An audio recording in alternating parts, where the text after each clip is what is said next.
I start my speech at C. A, B, C. My name is Akelo Caroline Priscilla, a student of Mother Kevin Secondary School, Jinja, and I'm here to attend the Unsa Debate Championship. It has been a long way for us to be here, and I really thank God for it, because it all began from a zero, and we are now raising to become heroes. I know it will be a winning championship. We coming here was something so difficult, because I thought that we would maybe not make it here, but then for God's grace, we made it here.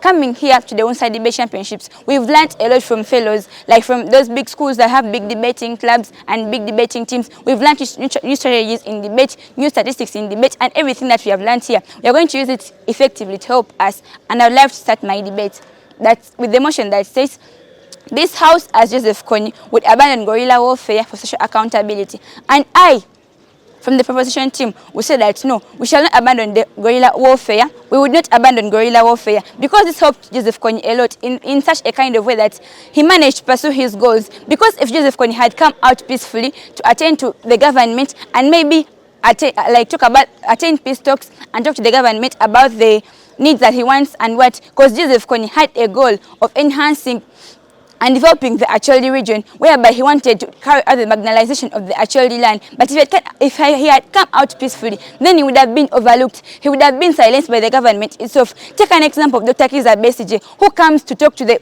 government and then he's beaten up, he's arrested by the government. For now, as we talk, he's in prison for 9 months because he came out talking about peace and freedom of the Ugandans. How would it look for Joseph Kony? That's why he improvised the guerrilla warfare, whereby he had to fight, he had to do abductions, he carried out rebellions, because he knew it would be of help to him. We are seeing a situation where Joseph Kony had a number of stakeholders, because he knew if he had come and carried out this guerrilla warfare, it would have benefited the people of the Acholi land, because in a way that they would develop the Acholi land, because the Acholis had a lot of perspectives, but they were not looked at by the government. So Joseph Kony came out that one personnel who was ready for everything for the sake of his Acholi land. So he came in and was like, I'm doing this for the sake of my region. He did abductions, and it was all on him, because up to now he's being looked for by the high courts of law, but then he did it for the sake of his region. And Joseph Kony adapted to this kind of guerrilla warfare because he knew it was the best option for